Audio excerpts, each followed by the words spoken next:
એમાં દેવચંદ્રજી મહારાજ આપણને નેમિનાથ પ્રભુનો ગુણ દર્શન કરાવે છે. આપણે 7 ગાથામાંથી ગયા વખતે આ સ્તવન ચાલુ કર્યું હતું અને પહેલી ગાથા આપણે સમજી હતી.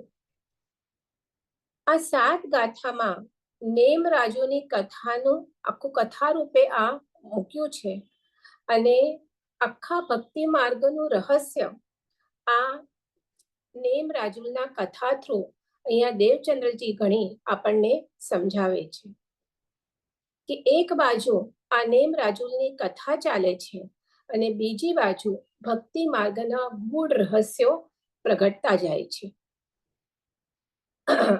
અને એક બાજુ આ અહીંયા ભક્તિ માર્ગના એટલે અહીંયા તત્વના રહસ્યો એ સમજાવે છે, તત્વનું જ્ઞાન આપતા જાય છે અને સાથે કથા પણ ચાલતી જાય છે. પ્રથમ ગાથામાં નેમનાથ ભગવાનનું ગુણ દર્શન છે, જે આપણે ગયા લાસ્ટ ટાઈમના જે આપણું આ હતું ક્લાસ હતું એમાં આપણે પહેલી ગાથાનું આપણે ડિટેલમાં જોયું અને બાકીની જે 6 ગાથા છે એમાં રાજુલની ભાવદશા મનોદશા કેવી છે એનું વર્ણન ચાલશે. આપણે જોયું છે કે જો કે આપણે આખી કથા પહેલા ગયા વખતે જ આપણે જોઈ લીધી છે. એના પહેલા નેમનાથ ભગવાનનું પણ જે એમનું પણ આખું સાંસારિક જે રિલેશન કૃષ્ણ ભગવાન સાથે વગેરે એમના ફાધર મધર એની પણ કથા આપણે ડિટેલમાં જોઈ છે. તો એ કથામાં આપણે જે છેલ્લો પાર્ટ આવે છે કે એ એકચ્યુઅલી આવ્યા હોય છે પરણવા રાજુલને, પણ એને પરણ્યા વગર જ પશુઓનો પોકાર સુણી એ બધા પશુઓને છોડાવી અને પોતે લગ્ન કર્યા વગર ત્યાંથી નીકળી જાય છે.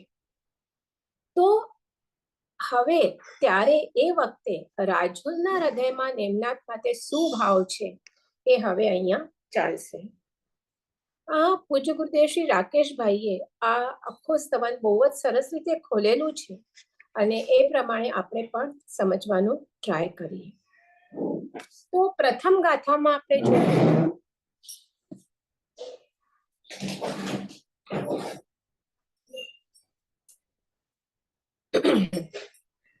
કે નેમિનાથે જાનથી પાછા ફર્યું અને પાછા ફરીને શું કર્યું એમણે તો નિજ કાર્ય કર્યું અને વિભાવને છાંડ્યો અને આત્મશક્તિ પ્રકટ કરી. જે પહેલી ગાથા છે એ જ બરાબર છે. તમે તમારા PDF ખોલી રાખજો.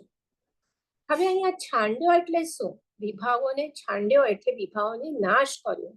તો ખાલી ક્રિયાથી નહીં પણ ભાવમાંથી શ્રદ્ધામાંથી પણ એ વિભાવો નીકળી ગયા.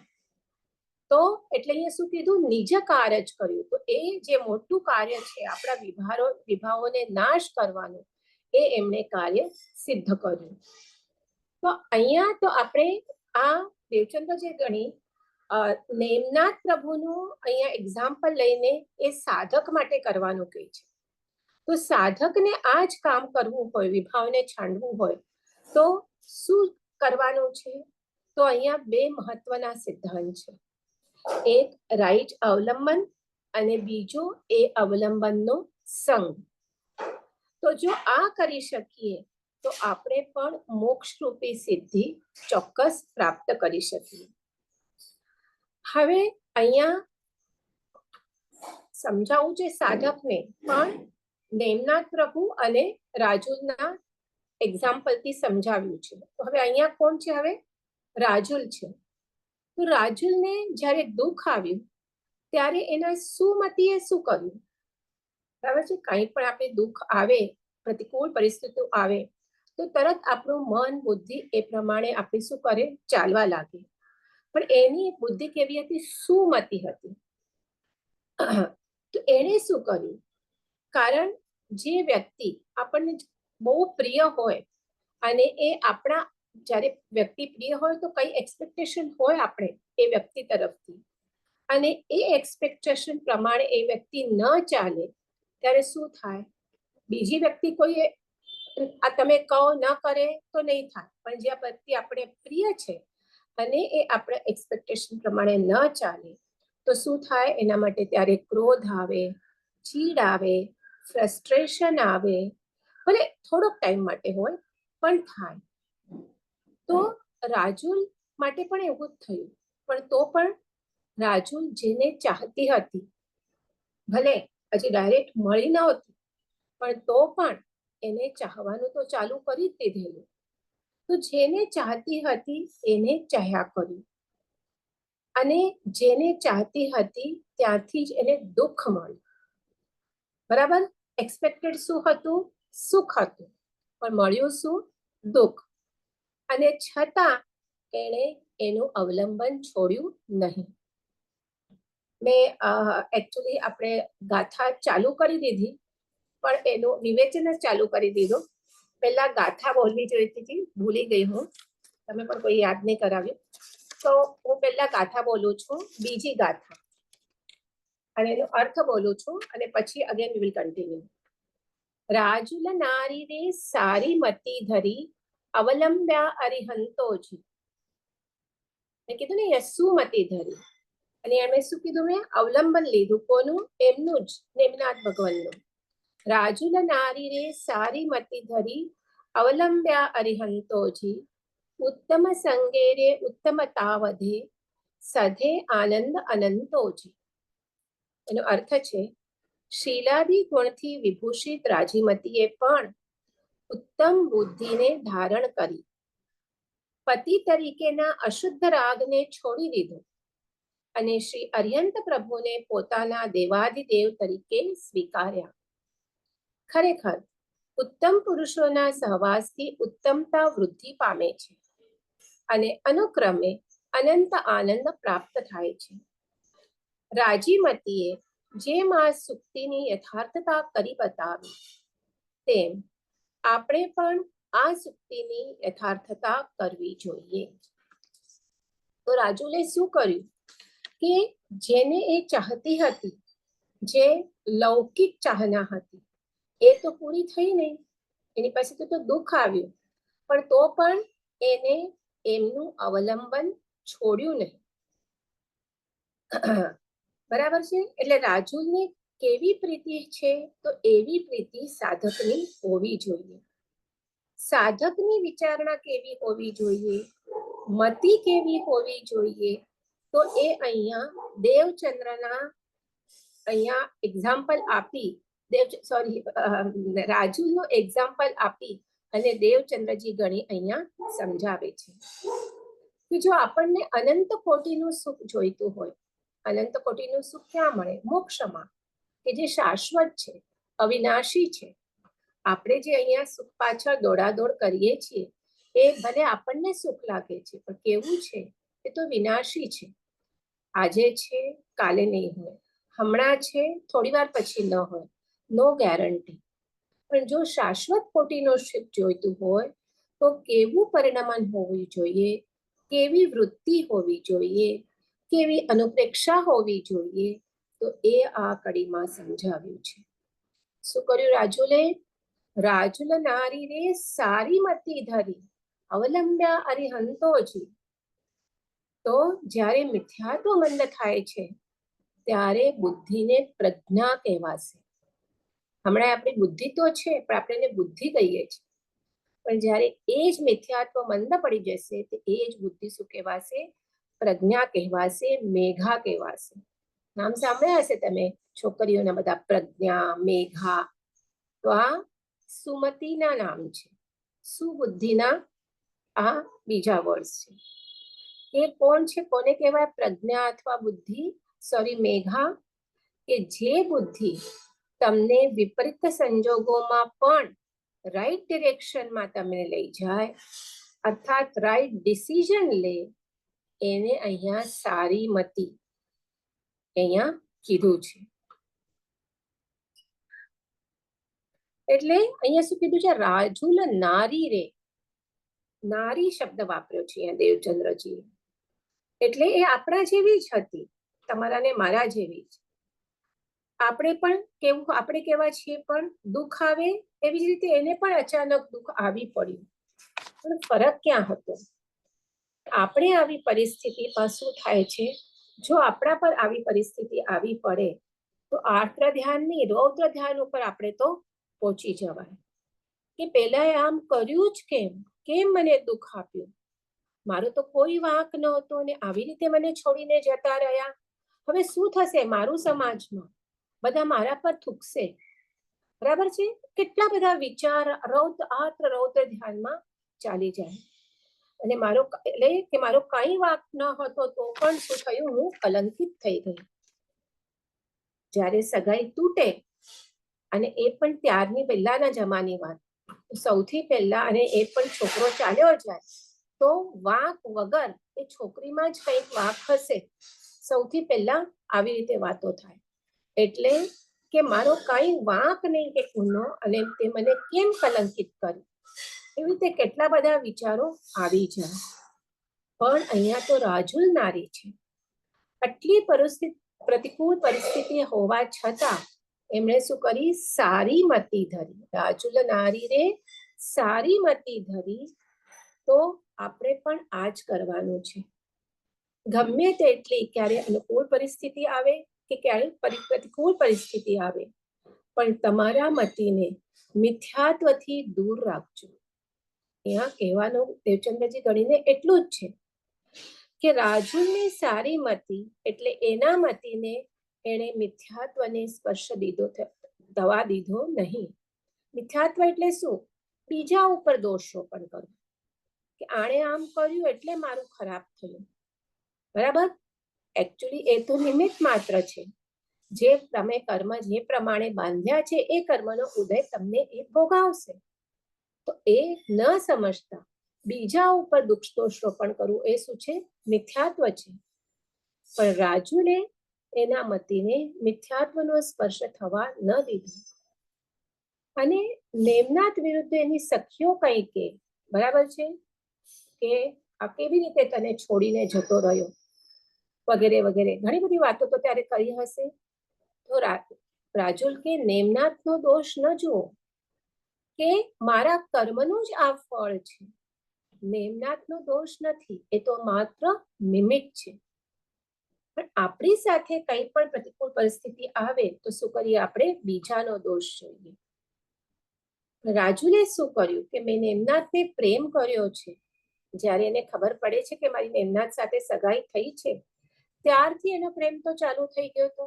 એને જોયા નહોતા, ત્યારના જમાનામાં જોવાતું નહોતું, પણ એણે કીધું કે મેં નેમનાથને જ પ્રેમ કર્યો છે, તો એમના જ ફૂટસ્ટેપ્સને હું ફોલો કરીશ. એમણે દીક્ષાનો માર્ગ લીધો છે, સર્વસંગ પરિત્યાગ કરવાના છે, તો હું પણ દીક્ષા ગ્રહણ કરીશ, પણ એમનું અવલંબન છોડીશ નહીં. એટલે શું કીધું છે અહીંયા, અવલંબ્યા અરિહંતોજી. એટલે દેવચંદ્રજી અહીં કહે છે કે તું સારી મતીને સાચવી રાખજે, તો તું વિભાવ છાંડવાના ફૂલ સ્પીડમાં જશે. પહેલા ગાથામાં જે કીધું, નેમનાથે શું કર્યું, વિભાવો છાંડ્યા છે. તને પણ વિભાવો છાંડવા હશે તો તું સારા મતીને ધારણ કરી રાખજે. પણ જો તું મિથ્યાત્વના ઉદયમાં તું કહીશ કે આણે મને દુઃખી કર્યો, તો હવે અનકન્ટ્રોલેબલ વિભાવ ઉત્પન્ન થશે. મતિ એટલે જ્ઞાનમાં જો ઉલટો પક્ષ લેવાઈ ગયો, પછી ચારિત્રના ઠેકાણા રહેશે નહીં. પણ અહીં રાજુલ તો અવલંબ્યા અરિહંતોજી. અત્યાર સુધી મારો રાગ કેવો હતો, આ નેમનાથ પ્રભુ પ્રત્યે એનો રાગ અપ્રશસ્ત રાગ હતો, ભૌતિક રાગ હતો. પણ હવે જે રાગ થયો છે એ પ્રશસ્ત રાગ થયો છે, ગુણાનુરાગ થયો છે.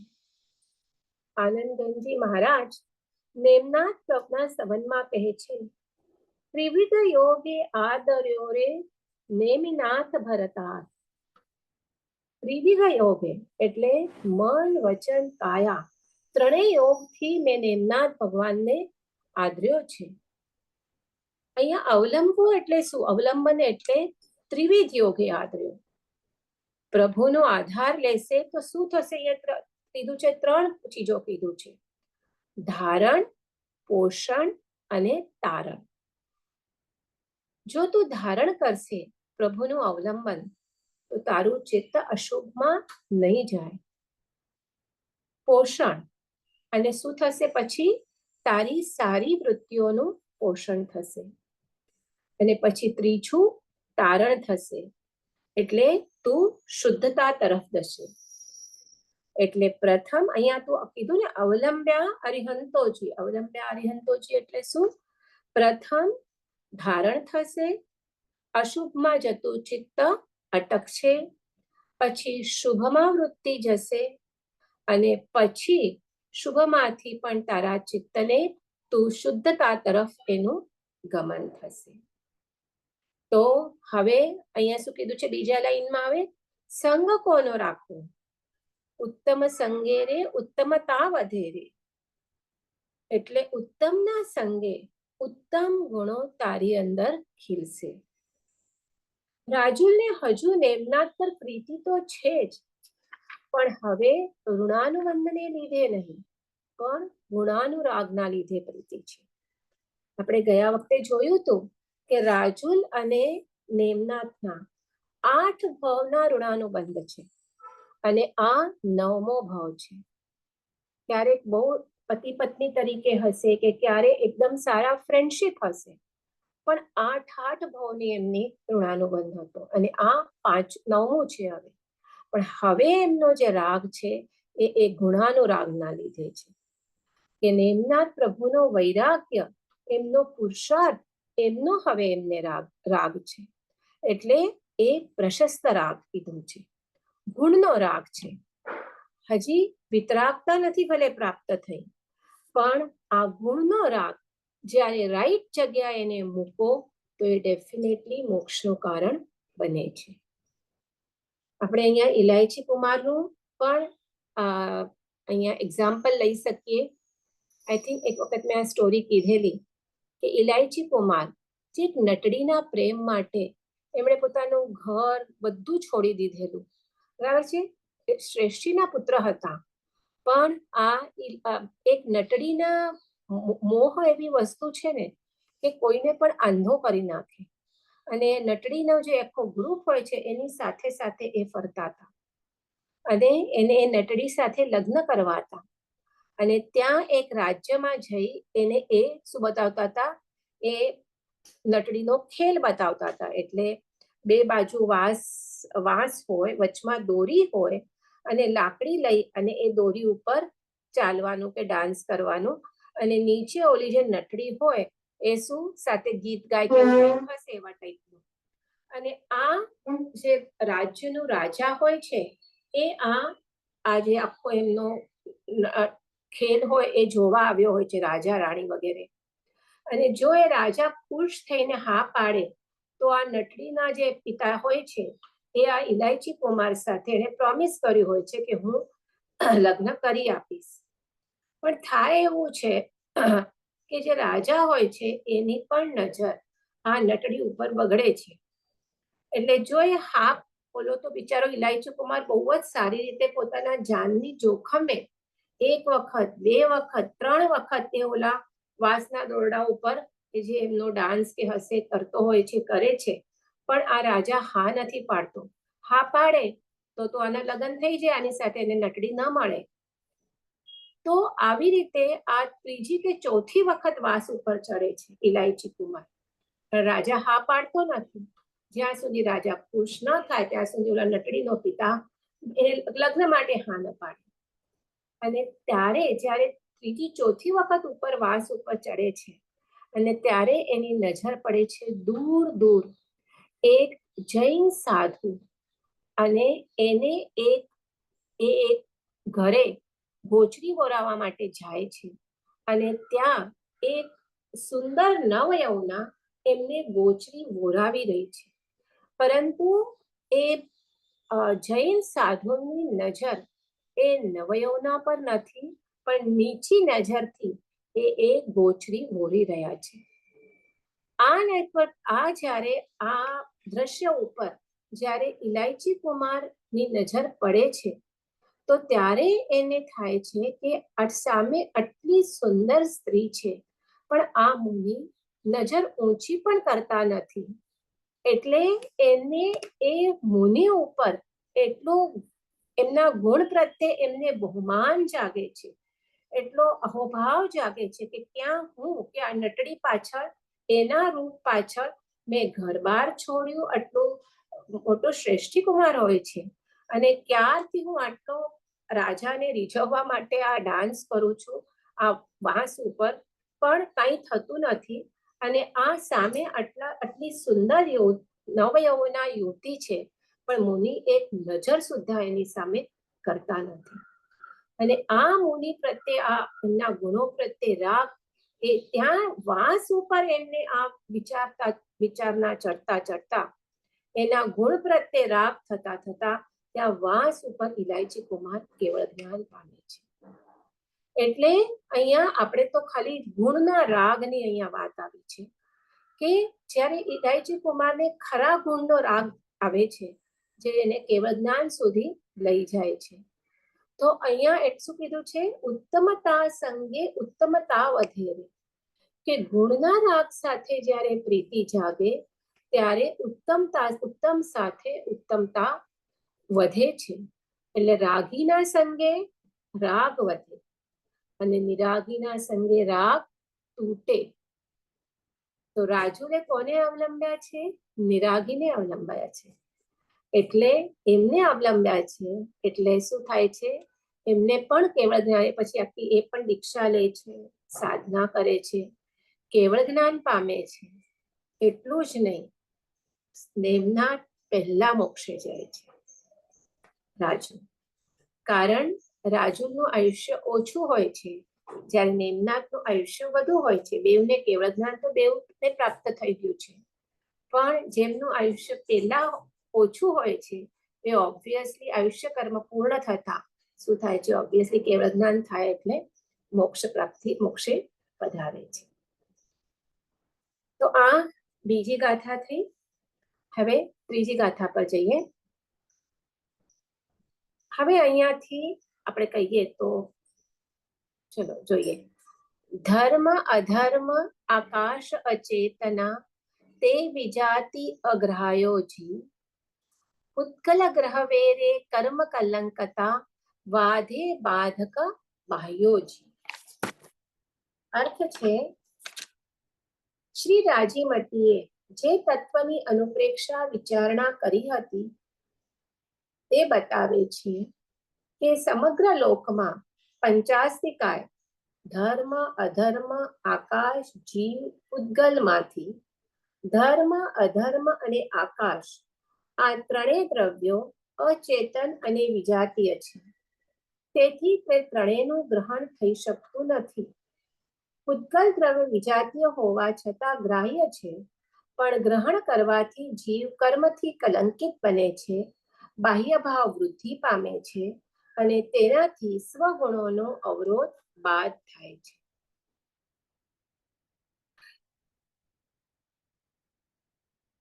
તો હવે અહીંયા રાજુલને દુઃખ પડે છે ત્યારે એણે શું કર્યું એના ઉપર આપણું આ સ્તવન આગળ વધી રહ્યું છે.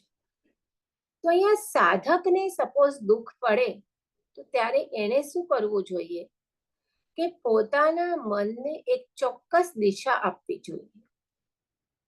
ક્યારે એક્સિડન્ટ થયો, અસાતા વેદન્ય કર્મનો ઉદય થયો, અપયશ નામ કર્મનો ઉદય થયો.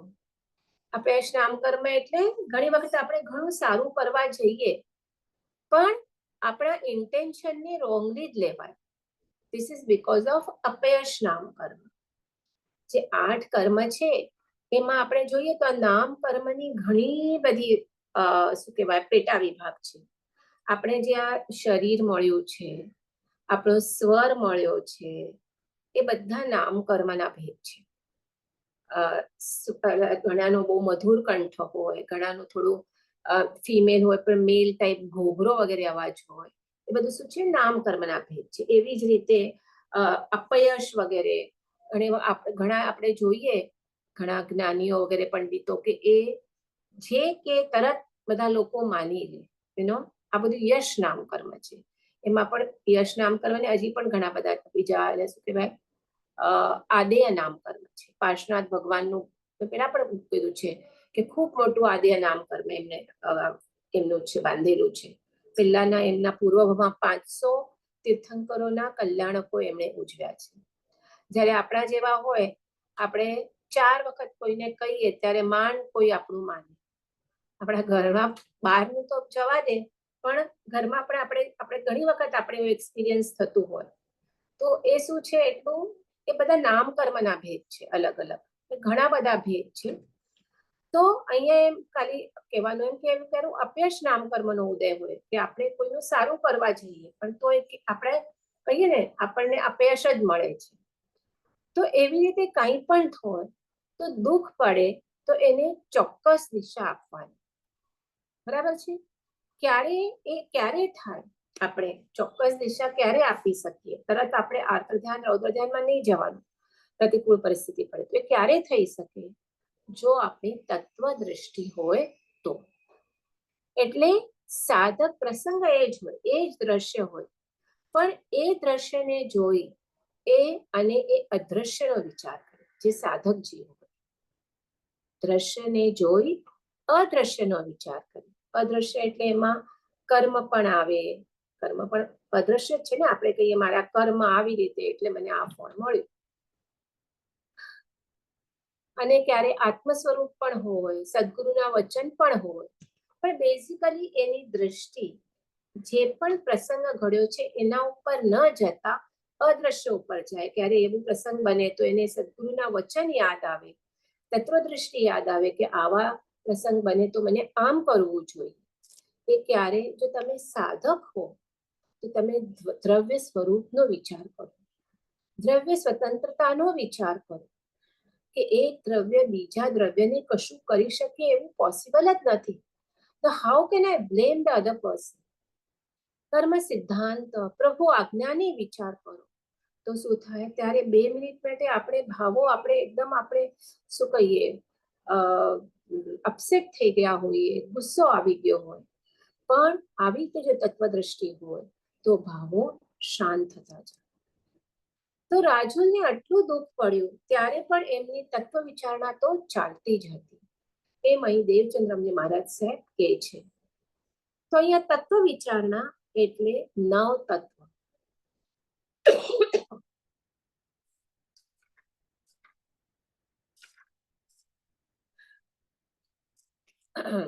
આપણે જોયું છે દરેક સ્તવનની અંદર, એમાં પાછળના આપણા થોડા સ્તવન જોઈએ છીએ તો દેવચંદ્રજીએ આ બધા સ્તવન ભક્તિ રસથી ભરપૂર છે, પણ એમને એની સાથે સાથે જૈન દર્શનના અલગ અલગ સિદ્ધાંતો પણ એને પણ ગૂંથ્યા છે. તો કેટલા બધા સિદ્ધાંતો, દ્રવ્ય નિમિત્ત ઉપાદાનની વાતો આપણે કરી, એમાં એમના ભેદ એ પણ આપણે જોયા. પછી ષટકારક જોયું, ઘણી બધી ચીજો આપણે જોઈ પાછળ. તો હવે આ એટલે બેઝિકલી દરેક સ્તવનમાં એમણે અલગ અલગ સિદ્ધાંતો ગૂંથ્યા છે. તો આ સ્તવનમાં એમણે 9 તત્વની વાત લીધી છે. તો સૌ પ્રથમ હવે આ ગાથાથી ચાલુ થાય છે, ત્રીજી ગાથાથી. તો 9 તત્વમાં જીવ અજીવ આપણે બોલીએ છીએ, પણ એમણે પહેલા અજીવ તત્વ લીધેલું છે. તો અજીવ તત્વની પ્રથમ વાત કરી છે. અજીવમાં કયા કયા આવે?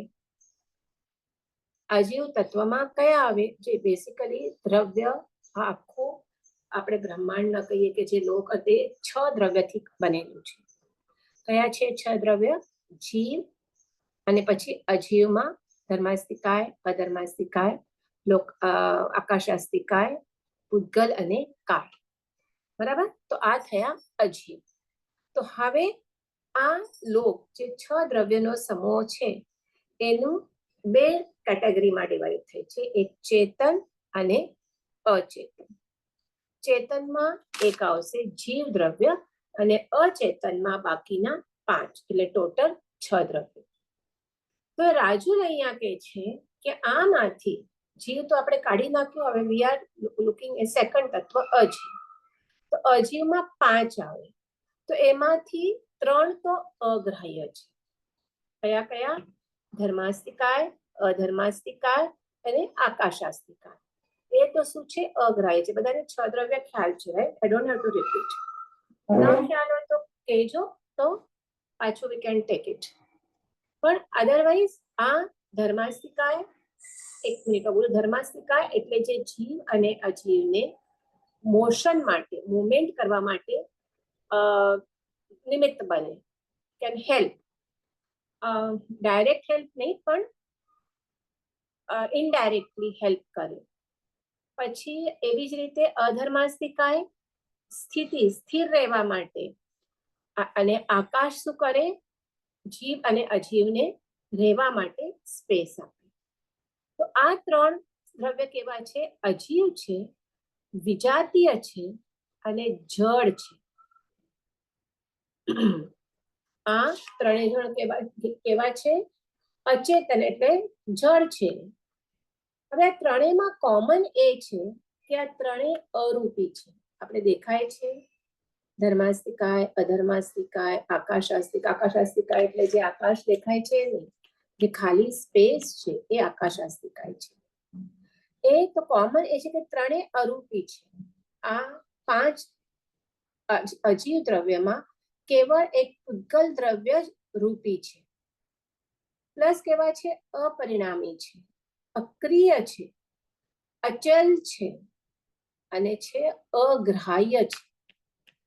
અને જો ચોથું આપણે કાળને પકડીએ, પાંચમો તો પૂતગલ છે, તો કાળને લઈએ તો એ તો શું છે? ઔપચારિક દ્રવ્ય છે. કારણ એકચ્યુઅલી દ્રવ્ય દ્રવ્યની જેમ નથી, જે જૂનાને અને નવાને જૂનું કરે એ કાળ દ્રવ્ય છે. હવે પાંચમું જે પૂતગલ છે એ કેવો છે? એ પણ અચેતન છે, એટલે જળ છે, વિજાતીય છે, પણ છતાં એ અપરિણામી નથી. એ પરિણામી છે, ક્રિયાશીલ છે અને ગ્રાહ્ય છે. ક્રિયાશીલ, ગ્રાહ્ય એટલે જ્યારે આત્મા વિભાવ ભાવે પરિણામે, આપણા ભાવ વિભાવ જ હોય છે, આપણે સ્વભાવમાં કોઈ દિવસ રહેતા જ નથી. એટલે શું છે? વિભાવ ભાવે પરિણામે રાગ કરે, દ્વેષ કરે, ક્રોધ કરે, કંઈક ને કંઈક તો ભાવ હોય જ. તો ત્યારે એને એ ગ્રહણ કરી શકાય. જ્યારે રાગ દ્વેષ કરીએ ત્યારે શું થાય કે બહારની કાર્મણ પૂતગલની જે વર્ગણા છે એ શું કરે? એ કર્મ રૂપે પરિણમે અને આત્મા એને ગ્રહણ કરે, જેને આપણે આશ્રવ પણ કહીએ છીએ શાસ્ત્રીય ભાષામાં. તો આ જે કાર્મણ વર્ગણાના પૂતગલ એટલે એ શું છે? અજીવ દ્રવ્ય છે. પણ જીવના રાગ દ્વેષના લીધે શું એ એટ્રેક્ટ થાય છે, એટલે એ ગ્રાહ્ય છે. ગ્રાહ્ય એટલે એ જીવ એને એટ્રેક્ટ કરે છે, પણ આ બાકીના બીજા ત્રણ દ્રવ્ય છે એ ગ્રાહ્ય નથી. એને જીવ કઈ આ ધર્માસ્તિકાને અંદર લઈ ન શકે. તો રાજુન વિચાર કરે છે કે આ જે આટલા બધા દ્રવ્ય છે, મને આમાંથી કોને હું ગ્રાહ્ય કરું, કોનું હું સહારો લઉં? હવે એની આવી કન્ડિશન થઈ છે ત્યારે આપણે થાય ને કોઈકનો આપણે સહારો લઈએ, તો કોનું લઉં હું? તો આ જે દ્રવ્યો છે એમાંથી આ ત્રણ તો નીકળી ગયા કે અગ્રાહ્ય છે. પૂતગલ ગ્રાહ્ય છે, બરાબર છે, પણ જો હું હમણાં એ વિચાર કરે છે કે જો પૂતગલને ગ્રહણ કરવાથી મને લાભ થશે, એટલે લાભ શું લાભ અહીંયા છે કે મારી શુદ્ધિની વૃદ્ધિ થવી જોઈએ. એક જ આપણો લક્ષ્ય હોવું જોઈએ, નિર્મલતા વધવી જોઈએ. તો એ થવાનું છે. હું પૂતગલને ગ્રહણ કરીશ તો પૂતગલને ગ્રહણ કરીશ એટલે કર્મણ વર્ગણાને ગ્રહણ કરીશ, તો મારી શુદ્ધિ થશે? તો કે ના, ઉલટાનું શું થશે? કર્મ કલંક લાગશે. કારણ આપણે કર્મણ વર્ગણાને ગ્રહણ કરીએ તો શું થશે? કર્મ બંધ થશે. અને જે મારા સ્વરૂપની નિર્મળતા છે, મારો જે સ્વભાવ છે નિર્મળ, એને શું થશે? એ કર્મ કલંકતાથી દાગ લાગશે. તો આ કલંક મારા સ્વરૂપની સૌમ્યતા, શીતળતા, નિર્મળતાને મલિન બનાવે છે. એટલે આ જે હું ગ્રહણ કરીશ તો શું થશે? આ બાધક ભાવોની મારા સ્વગુણો પ્રગટાવવામાં અવરોધ ઊભો થાય છે. એટલે પૂતગલ દ્રવ્ય છે ગ્રાહ્ય, પણ મને એની સાથે સંબંધ બાંધવો નથી, એટલે મારા માટે એ અગ્રાહ્ય છે. એટલે અહીંયા 9 તત્વમાંથી પ્રથમ તત્વ અજીવ તત્વ વિશે એણે સમજાવ્યું છે. હવે નેક્સ્ટ આ ગાથા. રાગી સંગે રે રાગ દશા વધે, થાય તેને સંસારો જી, વિરાગી થી રે રાગનો જોડવું, લઈએ ભવનો પારો જી. પ્રેમી દિનેશ્વરે જ કાર્ય કર્યું. અર્થ છે, સંસારી જીવો રાગ દ્વેષયુક્ત છે, તેમની સાથે સંગ પ્રેમ કરવાથી રાગ દ્વેષા વધે છે અને તેથી સંસારની વૃદ્ધિ થાય છે. પરંતુ નિરાગી એવા અર્યંત પરમાત્માની સાથે રાગ પ્રીતિ કરવાથી ભવનો પાર પામી શકાય છે. તો હવે જો અપાર દુઃખના પ્રસંગે હવે રાજુલની વિચારધારા આગળ વધે છે. શું વધે છે આગળ? કે આ જો મને હવે કોઈનો આધાર તો જોઈએ છે, પણ એમાં ધર્મ અધર્મ એટલે ધર્માસ્તિકાય અધર્માસ્તિકાય અને આકાશાસ્તિકા આ તો બધા અગ્રાહ્ય છે. કાલ ઔપચારિક દ્રવ્ય છે અને બીજું છેલ્લું રહ્યું, પાંચમું રહ્યું અજીવ તત્વ પૂતગલ. તો એને ગ્રહણ કરવાથી મારા બાધક ભાવોની વૃદ્ધિ થાય છે. અને એટલે જે મને મારું લક્ષ્ય તો છે સ્વગુણને પ્રગટાવવાનું, પણ જો આ હું પૂતગલ એટલે બાધક ભાવોને ગ્રહણ કરીશ તો શું થશે? એ મારા માટે અવરોધક ભાવો થશે, એટલે એને પણ કેન્સલ કરું. તો હવે બીજું તત્વ જીવ તત્વ શરૂ થયું. અજીવ તત્વ પતી ગયું, હવે જીવ તત્વ શરૂ થાય છે. કે રાજુલ વિચાર કરે છે કે મને સંબંધ અચેતન સાથે તો બાંધવો જ નથી. જે આપણે જોયું અમુક તો ગ્રાહ્ય જ નથી, ગ્રાહ્ય છે એનાથી કર્મ કલંકતતા વધે છે. તો હવે આપણે જીવ તત્વનો વિચાર કરે છે. ધ્યેય શું છે સાધકનું? કેવળ અસંગ દશા પ્રાપ્ત કરે. કેવી? અસંગ દશા, ને કોઈનો સાથે સંગ ન હોય એવી અસંગ દશા. પણ જે સિદ્ધિ કાળે પ્રાપ્ત થાય એ સાધના કાળે હોય એ નેસેસરી નથી. અત્યારે આપણે ધ્યેય બરાબર છે કે મને આમ આ મારું લક્ષ્ય છે, અહીંયા સુધી મને પહોંચવું છે, પણ જો હમણાં તું અસંગ રહેશે, અસંગ એટલે હમણાં તું કોઈના સંગ વિનાનો એકલો રહેશે, તો તારામાં હજી કુસંસ્કારો જન્મ જન્મના પડ્યા છે. અને જો કોઈ સંગ નહીં હોય, તું એકલો હશે, તો એ કુસંસ્કારો શું થશે? માથું ઉચકશે, સરફેસ પર આવશે. કારણ બીજા બધા અનંત જન્મોની આપણે કહીએ ને ઇમ્પ્રેશન હજુ પડી છે. એટલે અત્યારની ભૂમિકા તારી છે, એ ભૂમિકામાં તને સંગત જોઈશે જ. અત્યારનું આપણું ધ્યેય એક જ છે, રાગનો ક્ષય, વિતરાગતા પ્રાપ્ત કરવી. તો ફર્સ્ટ સ્ટેપ શું છે કે રાગ તો યુ કાન્ટ જસ્ટ, વિતરાગતા ડાયરેક્ટ આવી જાય એટલી તારી ભૂમિકા નથી. તો રાગનું નિમિત્ત બદલ. એટલે હવે રાગને એટલે જે પરિણતિ છે એને શુદ્ધ કર, તો શું થશે? વિતરાગતા સુધી પહોંચી શકશે. એટલે રાજુલ કહે છે અહીંયા હું એકલી રહી શકું એવી મારી હજી ચિત્તની સ્થિતિ નથી, એટલી સ્થિરતા નથી. મને કોઈકનો સહારો તો જોશે, શરણું તો જોશે જ. કારણ નેમનાથ જેવી અસંગ દશા મારી નથી. નેમનાથ તો બધાને છોડીને સીધું ગિરનાર ચડી ગયા, અને મને અસંગ દશા મને જોઈતી નથી, કારણ મારી એવી ભૂમિકા નથી. અને સામે અજીવ તત્વ સાથે સંબંધ બાંધવો નથી. અસંગ દશા ન જોઈએ તો સુસંગ દશા હોય. સંગ દશા માટે કોઈનો સંગ જોઈએ. તો બે જ ચીજો છે, એક અજીવ અને જીવ. તો અજીવનું તો આપણે કેન્સલ કર્યું કે એ અજીવનો તો સંગ મને જોઈતો નથી. તો હવે શું આવ્યું? જીવ તત્વ, એની સાથે સંગ બાંધવો છે. તો હવે જીવ તત્વ આવ્યું. જીવમાં બે પ્રકારના જીવો આવે, એક સંસારી અને બીજું સિદ્ધ. તો રાજુલને આ બે પ્રકારના જીવો દેખાય છે અહીંયા, રાગી અને નિરાગી. આખી જીવ સૃષ્ટિ પર આપણે નજર કરીએ તો આ બે કેટેગરી આપણને દેખાય છે. તો કોની સાથે સંબંધ જોડવો? તો ઊંડે ઊંડે સાધક એ ફાઇનલી તો સાધક જ હતી, અને સાધકનો ધ્યેય શું હોય? ફાઇનલ ગોલ મોક્ષ પ્રાપ્ત કરવો. એટલે વિચારે છે કે જો હું રાગીના સંગે રહીશ રાગીના સંગે એટલે બધા મારા સ્વજનો કે હવે એમના જ ભગવાન છૂટને બીજા કોઈ સાથે પરણે, તો એવી રીતે રાગીના સંગે રહીશ તો મારી રાગ દશા વધશે, એટલી અશુદ્ધિ વધશે, કર્મ બંધ થશે, અને આ મારું જે 84 નું ચક્કર છે એ શું થશે, એ પરિભ્રમણ મારું ચાલ્યા જ કરશે. તો આ તો આપણો ઓપ્શન કેન્સલ, કે રાગી સાથે જોડવું, એ પણ ઓપ્શન કેન્સલ થઈ ગયું. તો હવે બીજું ઓપ્શન, છેલ્લું ઓપ્શન રહ્યું, નિરાગી સાથે હું જો જોડાઈશ તો રાગ પોસાશે નહીં, ઈગો અને એક્સપેક્ટેશનના ચક્કરમાં ફસાઈશ નહીં. સરેન્ડરશિપ આવે તો ઈગો અને એક્સપેક્ટેશન રહે નહીં. જો તું પરમાત્માનું, સદગુરુનું પ્રત્યે ટોટલ સરેન્ડર તું થઈ જાય તો તને કોઈ ઈગો કે કોઈ એક્સપેક્ટેશન રહે જ નહીં. તમે શું કહેવાય, એક્સપેક્ટેશન કરી અને તમે પ્રભુ પાસે ન જઈ શકો કે મને આ જોઈએ છે, આ જોઈએ છે, તું મને આ આપ તો હું આ કરીશ. That is not the right.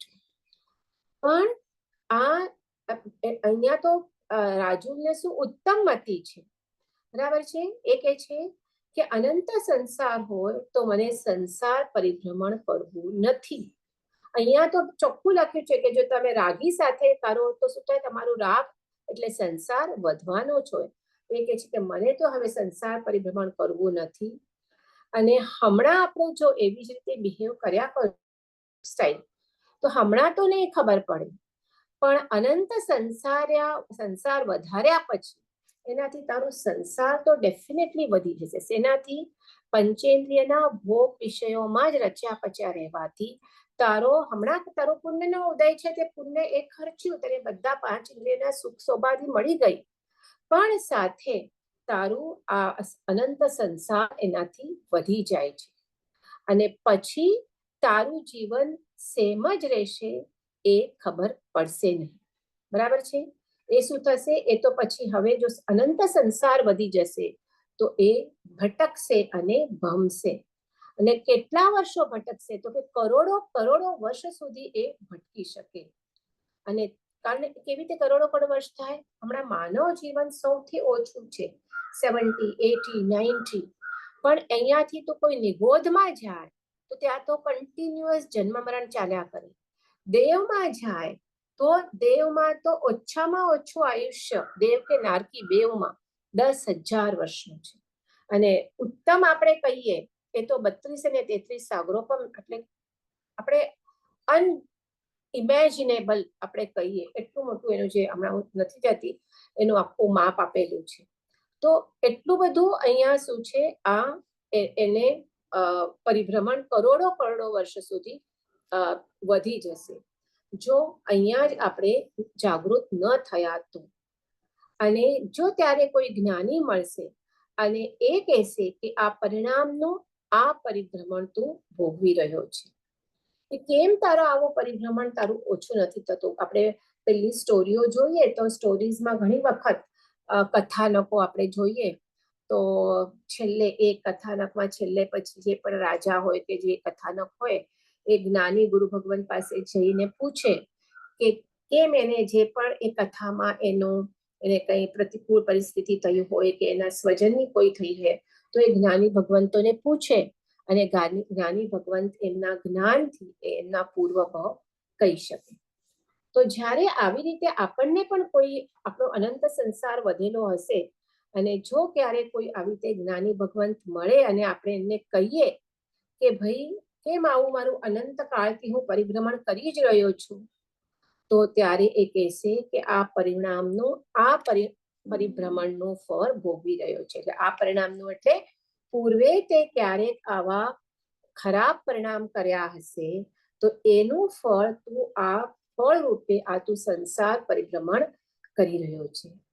તો ત્યારે થશે કે અરે રે મેં થોડી જાગૃતિ રાખી હોત તો અત્યારે ખબર નહીં પડે. અત્યારે તો શું બધું સત્તામાં ચાલ્યું જાય છે હમણાં તો, પણ જ્યારે એટલે બંધ થઈ ગયો છે એટલે સત્તામાં ચાલ્યું ગયો છે, પણ જ્યારે એ કર્મનો પાછો ઉદય થશે ત્યારે તું ત્રાહિહામ પ્રપાશે કે હવે મને બચાવો, મને હવે આ નરકની પીડા સહન થતી નથી, મારાથી આ દુઃખ સહન થતું નથી, ત્યારે કોઈ તને સાંભળશે નહીં.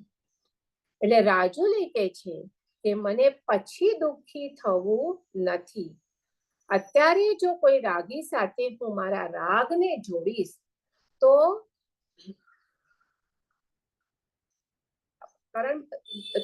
શું થશે? મને એકચ્યુઅલી રાગને કાઢવો છે. હમણાં જો હું મારા જાતને રાગ સાથે જોડીશ તો જેને મને મારા જીવનમાંથી કાઢવું છે, કારણ મારું લક્ષ્ય તો છે વિતરાગી બનવાનો, રાગને જોડીશ તો ઉલટાનો કાઢવાના બદલે એ રાગ વધશે અને મારું ધ્યેય અંતિમ જો છે વિતરાગી થવાનું છે. તો નિરાગી સાથે રાગને જોડવાથી એક્સપેક્ટેશન જશે અને સુખ વધશે. શુદ્ધિમાં વૃદ્ધિ થશે. બરાબર? હવે રાગ, અશુદ્ધિ, કર્મ, સંસાર આ બધામાં ઘટવાના ક્રમમાં રહે છે. હવે આપણે જુઓ, ખાતર હોય, ખાતર આપણે જે ઝાડમાં ગાર્ડનિંગમાં ખાતર નાખીએ એ એમાં જ પડ્યું હોય એક ઢગલો ને આપણે ત્યાંથી આપણા સપોઝ ગાર્ડનમાં હોય કે બીજે ક્યાં હોય એમાં જ પડ્યું હોય ને આપણે ત્યાંથી પાસ થતા હોઈએ, સપોઝ નેચરલી મેડ ઓલો છે આ ખાતર છે, તો શું થાય? વાસ વગેરે આવતી આવે, આપણને એ જોવા પણ ન ગમે. પણ એ જ ખાતર જ્યારે ગુલાબના છોડમાં વાવીએ અને એના ઉપર જ્યારે સુંદર પુષ્પો આવે છે ત્યારે એને જોવું ગમે, સૂંઘવું ગમે. તો તારા રાગનું પણ આવું જ થશે. એને તું રાગને નિરાગી સાથે જોડી લે. નિરાગી પરમાત્મા કેવા છે? નિરાગી છે. એની સાથે જોડી લે, ગુલાબના છોડ સાથે જોડી લે અને તારા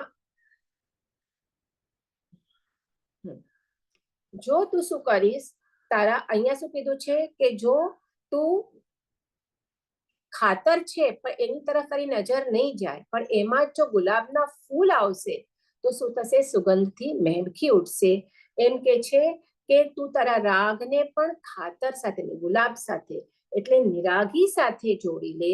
તો એટલે ગુલાબના છોડ સાથે જોડી લે, ખાતરને છોડી દે તો શું થશે? તારામાંથી પણ વિતરાગી પરિણતિ નીકળશે. એટલે નિરાગી સાથે રાગનું જોડવું એ લઈએ ભાવનો પાર છે. તો નેમનાથ સાથે યોગ થયો છે. તો રાજુલ કહે છે કે બહુ ભવોથી મોક્ષની ઈચ્છા હતી, તો હવે આ અવસર આવ્યો છે. મને નેમનાથનો યોગ છે અને એ પણ કેવું? પહેલા તો યોગ તો પહેલા 8 ભવથી હતું, પણ એ કેવો હતો? રાગી સાથે ત્યારે રાગનું જોડવું થયેલું. પણ હવે આ 9મા ભાવમાં શું છે? નિરાગી સાથે જોડવાનું થાય છે. એટલે કે હવે મને નેમિનાથનો યોગ છે અને કેવું? એ પણ ભગવાન રૂપે, પતિ રૂપે નહીં.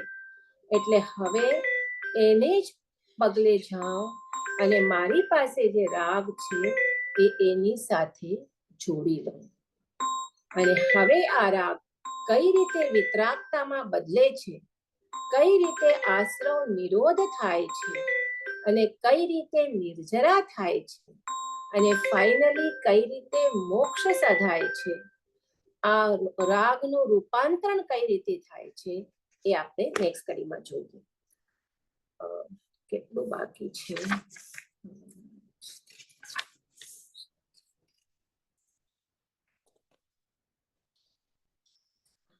બાકી છે.